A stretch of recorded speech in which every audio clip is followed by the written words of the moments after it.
Hello, and thank you for participating in my independent study project.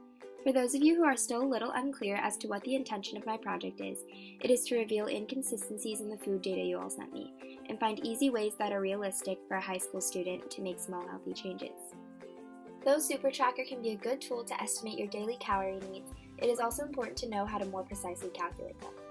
Your total calorie needs are calculated by adding your basal metabolic rate, activity, and tracheoesophageal fistula. To calculate your BMR, take your weight in kilograms and multiply by 1 if you're male and 0.9 if you are female. Then multiply this by 24 because BMR is measured in hours. It is hard to calculate your activity. The easiest way to do this is by looking it up on Google. Try to get your exercise down as accurately as possible. To calculate your TEF, add your BMR and activity and multiply the quantity by 0.05. Add the three numbers up and you have a pretty good ballpark of how many calories you need every day. Eating enough calories is very important because your body needs energy to function. Try to stay within 200 calories of what you need to stay healthy. You should also try to eat frequently throughout the day rather than stick to strictly 3 meals a day. It is healthier to snack than to bombard your body with food.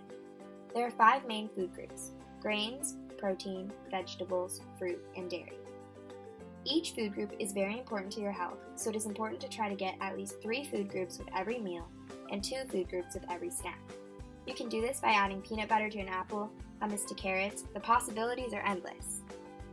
After analyzing the food reports you all sent me from SuperTracker, I have 3 tips. First up is grains. Grains are your main source of fuel for your body, so it is important to eat them every day. The issue with carbohydrates is that unfortunately, many of the grains we face are refined, or white, which don't carry as many nutrients. Try substituting your white bread or bagel for a whole grain one, or eating brown rice or quinoa instead of white rice. Whole grains won't give you that spike in blood sugar that refined grains do, because they take a longer time to digest. The ratio of refined grains to whole grains you want to aim for is 1:1. There's a time and place for refined grains. If you're about to do a hard workout, it would be best not to eat something that is whole grain, as those can just be sitting in your stomach.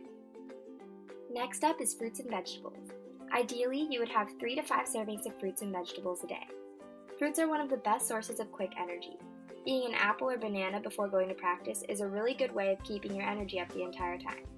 You need fruits and vegetables for their vitamins and minerals, and also fiber to keep your digestive system moving. Some really easy ways to get these are by putting them in smoothies, soups, or even on the side. Also try fruit as a dessert because it's really sweet and just what you might need after dinner. Additionally, your body will be a lot happier with you if you try and keep your added sugar count down as low as possible. You can do this by eating less packaged foods. Packaged foods always have hidden sugars in them to make you crave them more. Instead of having a granola bar, try having a piece of fruit. It's okay to have things that are less healthy every once in a while. If you crave it, you should go for it. Just be sure to have a moderate amount. In retrospect, this is much healthier because you don't end up binging on unhealthy food if you restrict yourself too much. Lastly, be sure to drink lots of water. You are composed of around 70% water, so be sure to replenish yourself frequently. I hope you will find a way to diversify your food groups and meals, even out your grain ratio, eat more fruits and veggies, and reduce added sugar intake. The food that you put in your body directly relates to how you feel, so eat good foods to feel good. Again, thank you so much for participating in my project. You don't know how much I appreciate your help.